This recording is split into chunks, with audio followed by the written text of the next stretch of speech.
전하다가 오늘 이렇게 강사로 섬기는 진해영광교회 부목사 최홍석입니다. 박수 한번 쳐주셔야 되는 거 아닙니까? 함께 또 예배드리는 우리 성도님들, 또 비대면 때문에 영상으로 또 같이 함께 예배드리는 우리 진해영광교회 성도님들 주님의 이름으로 사랑하고 축복합니다. 이 밤에 또 말씀의 은혜가 가득 넘치기를 다시 한번 주님의 이름으로 축복합니다. 한 초등학생이 짝사랑하는 여자친구가 생겼습니다. 이것을 눈치챈 아빠가 말합니다. 아들, 좋아한다고 고백해봐. 용감한 사람이 미인을 얻는다는 말이 있잖아. 그러자 아들이 이렇게 말했답니다. 그럼 아빠는 결혼하기 전에 용기가 없었나 봐요. 아직도 이해를 못 하시는 것 같아요. 우리가 살면서 두려움에 사로잡히면 어떻습니까? 무엇이든지 정말 시도도 하지 못합니다. 내가 두려움에 사로잡히면 근심과 걱정이 쌓여만 갑니다. 그리고 좀 더 한 걸음 더 나아가면 포기를 하게 되죠. 그래서 두려움을 이기려면 용기가 필요합니다. 하나님 앞에 존귀하게 쓰임받았던 인물들을 보면, 또 그들을 묵상해 보면 그들 가운데 두려움이 없었던 것은 절대로 아니었습니다. 두려움이 있었습니다. 그러나 그들은 두려움을 극복하고 그 두려움을 통해서 정말 거대한 힘을 이끌어왔던 용기의 사람들을 보게 됩니다. 예를 들어서 다윗은 어떻습니까? 다윗. 용기를 가지고 물맷돌로 골리앗을 쓰러뜨렸습니다. 아브라함, 믿음의 조상.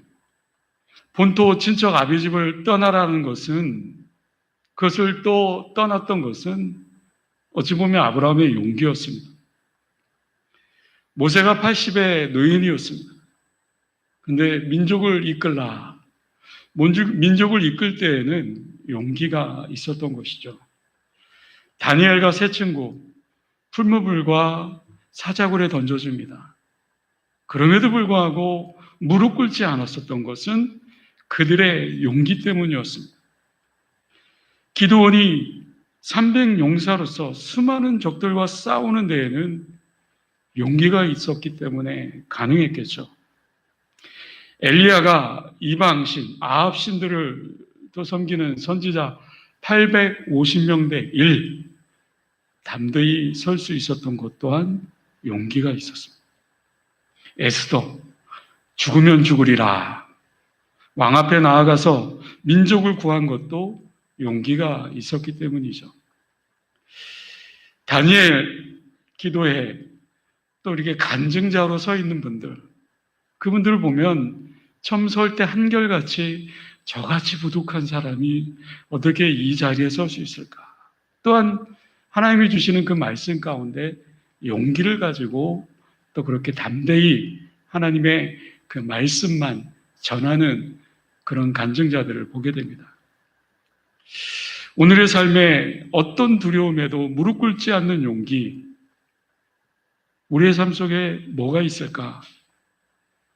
사랑해야 될 사람을 사랑할 수 있는 그 용기, 어떤 어려운 정말 가정, 그 폭력, 성폭행, 열등감, 그런 것들을 극복하고 행복하게 살아갈 수 있는 그 용기, 실패를 두려워하지 않는 용기, 그 미움을 무릅쓰고 피하지 않는 용기, 어떤 맡겨진 그 책임에 대해서 회피하지 않는 용기, 싫은 사람을 용서할 수 있는 그 용기, 이런 용기들이 있어야 가능하겠죠. 그러면 도대체 용기가 뭘까? 용기가 영어로 C-O-U-R-H-E, courage. 라틴어로 앞에 C-O-R.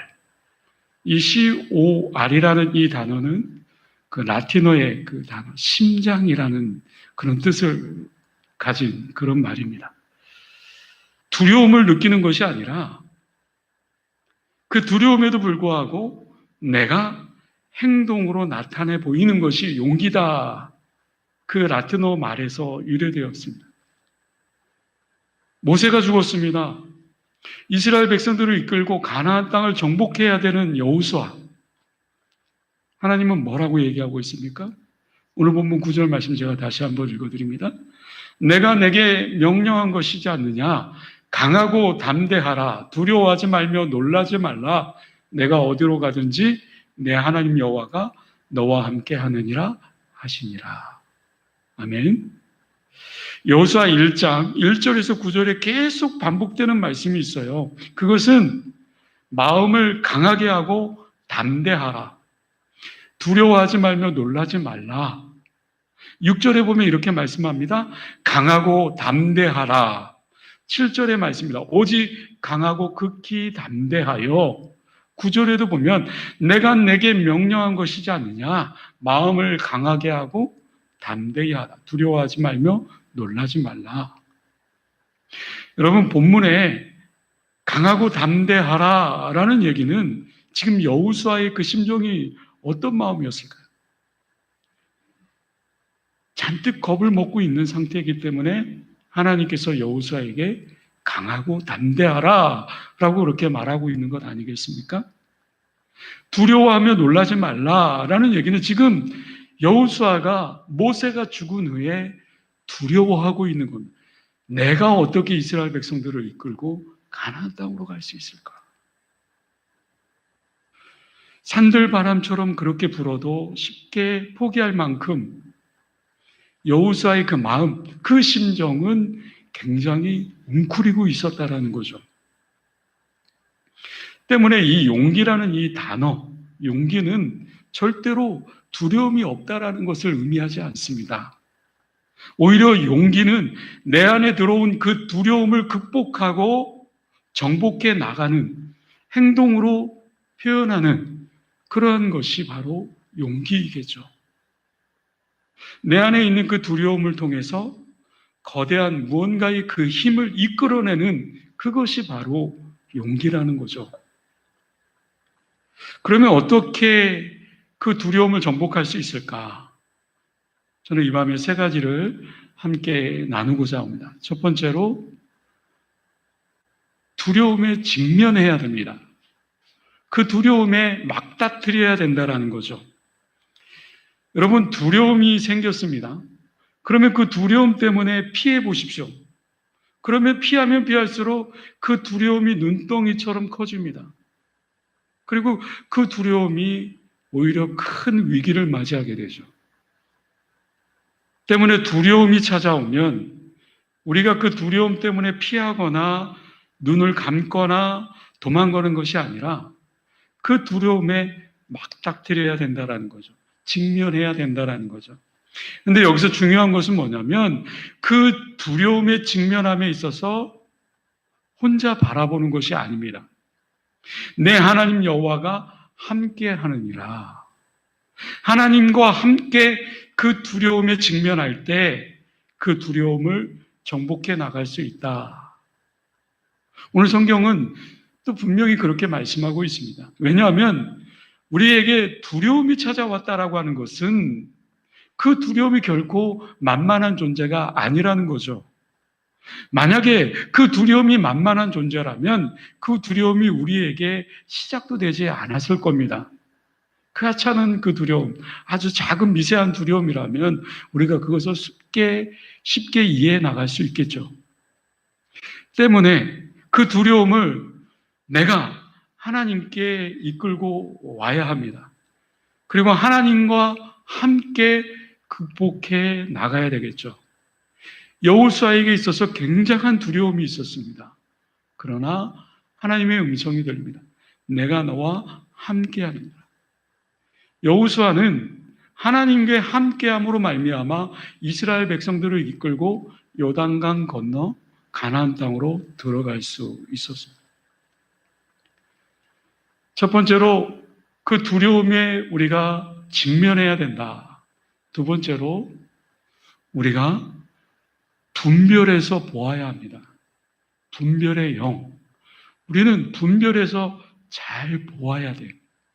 여러분, 우리가 무엇을 보느냐에 따라서 우리의 생각이 바뀌어집니다. 그리고 우리가 무엇을 보느냐에 따라서 우리의 감정이 요동치게 되죠. 우리가 무엇을 보느냐에 따라서 우리가 그것을 맞닥뜨리면서 굉장하게 영향을 받게 됩니다. 그래서 오늘 우리가 그 두려움을 보는 것 때문에 우리가 잘 분별해서 그것을 보아야 된다. 사울과 이스라엘 백성들이 골리앗 장군의 그 키, 몸짓, 그런 것들을 바라보았을 때 그들에게 있어서 굉장한 두려움이었을 겁니다. 그들의 눈으로 본 것은 골리앗의 큰 몸짓도 아니요, 우렁찬 목소리도 아니었습니다. 이스라엘 백성들이 맨 처음에 그들의 골리앗의 큰 몸짓, 큰 목소리 때문에 두려웠지만 사울이 어떻습니까? 절대로 그 외면적인 것들을 보지 않았습니다. 하나님을 보았습니다. 가나안 땅을 정복했던 12정탐꾼, 그리고 10명. 10명이 보았던 것은 가나안 사람들의 큰 몸짓이었습니다. 안악 자손. 그들이 바라보면서 우리는 정말 한낱 메뚜기 떼와 같다. 보잘것없다. 그렇게 보았기 때문에 그들에게 두려움이 있을 수밖에 없었습니다. 그 두려움 때문에 절망의 그 보고를 하게 된 것이죠. 그러나 여호수아 갈렙은 그 외면적인 그런 것들을 보지 않았습니다. 하나님을 보았죠. 그럼 우리가 인생을 살아가면서 무엇을 보고 무엇을 보면서 분별하느냐가 우리에게 굉장히 감정에 또 생각에 요동칠 수밖에 없는 거죠. 그렇기 때문에 오늘 우리의 삶 속에서 잘 분별해서 보아야 됩니다. 어떻게 분별하느냐? 우리의 눈이 어디로 향하고 있는가? 그것은 너무나 중요한 거겠죠. 문제를 바라보면 한없이 그 문제가 커지기 시작합니다. 그러나 우리가 그 문제를 바라보는 것이 아니라 바로 여호와 하나님을 바라봄으로 말미암아 분별의 영을 갖게 되는 것이죠. 하나님을 바라보면 바라볼수록 놀랍게도 골리앗은 작아 보일 수밖에 없는 거죠.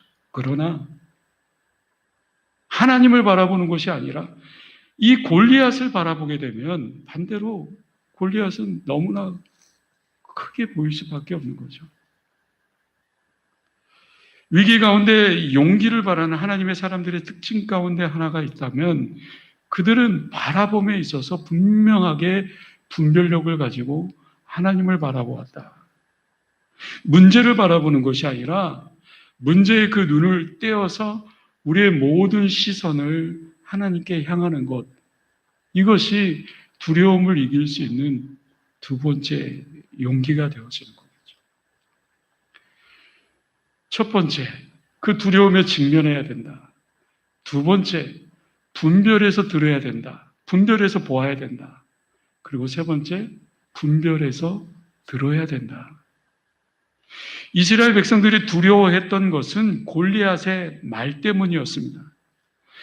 블레셋 사람들의 그 말 때문에 너무나도 크게 두려워했습니다.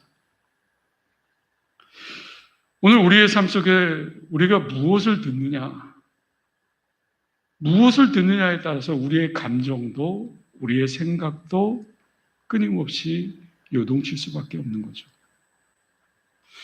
어느 사람의, 어느 사탄의 그 말 한마디 때문에 우리가 무너져 내리기도 합니다.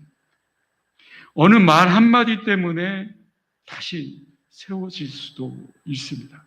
그렇기 때문에 우리는 사람의 소리를 듣는 것보다, 사탄의 소리를 듣는 것보다 우리는 하나님의 소리, 하나님의 음성을 들어야 됩니다.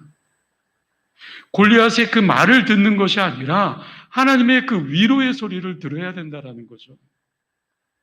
골리앗 장군을 이길 수 있었던 그 비결이 무엇입니까? 하나님의 말을 들었습니다. 하나님의 음성을 들었습니다. 때문에 그 두려움을 정복해 나갈 수 있었고 결국 하나님의 음성에 귀를 기울임으로 말미암아 승리의 삶을 살 수 있는 거겠죠. 오늘 말씀이 그러합니다. 모세가 죽은 후에 여호수아 1장에 보면 1절에 보면 이렇게 시작하죠. 모세가 죽은 후에. 모세가 죽은 후에 여호수아가 가나안 정복의 책임을 맡게 됩니다. 그는 너무나 두려웠어요. 너무나 놀랐어요. 그때 여호수아를 향하여 하나님께서 말씀하는 것이 오늘 본문의 말씀이죠. 다시 한번 제가 여호수아 1장 9절의 말씀을 제가 천천히 읽어드립니다. 내가 내게 명령한 것이 아니냐. 강하고 담대하라. 두려워하지 말며 놀라지 말라. 내가 어디로 가든지 내 하나님 여호와가 너와 함께 하느니라 하시니라. 이것이 분명히 하나님의 음성이었습니다. 하나님의 소리였습니다. 우리는 정말 세상 속에서 잘 분별의 영을 가져야 됩니다. 안목의 정욕, 이생의 자랑, 그렇게 보여지는 것들을 통해서, 아니 세상에서 들려오는 그 사탄의 소리, 사람의 소리를 통해서 우리는 영적인 분별력을 가지고 정말 잘 들을 수 있어야 되는데, 그렇게 듣는 것을 분별해서 하나님 말씀 안에 있어야 될 줄로 믿습니다. 마지막 한 가지 더 말씀을 드립니다. 언제 우리가 용기를 가질 수 있는가?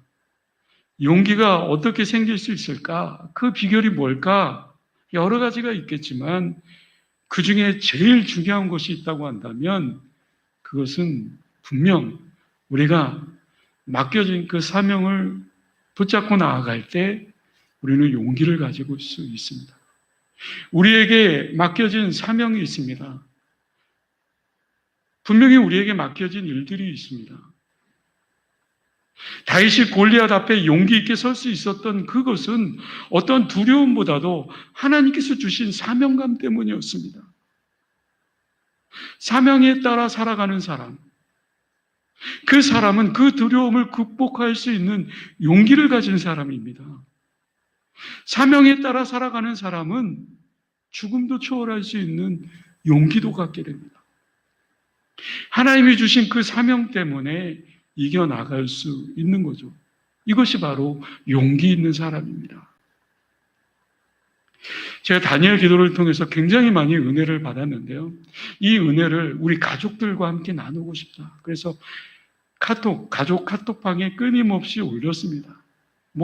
가족 중에 본 사람도 있고 또 보지 못한 가족들도 있지만 최근에 어머니를 만났습니다.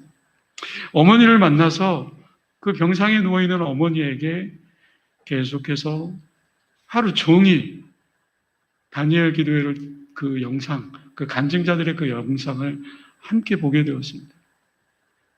근데 저도 다시 보니까 더 은혜를 받게 되고 또 병상에 누워 계신 어머니도 은혜를 너무나도 많이 받더라고요. 그래서 운동을 열심히 해야 되겠다. 재활 치료를 하고 있는데요. 빨리 예배를 드려야 되겠다. 교회 가서 예배 드리고 싶다고. 그래서 그 보호자가 그 재활 치료하는 그분이 저에게 하시는 말씀.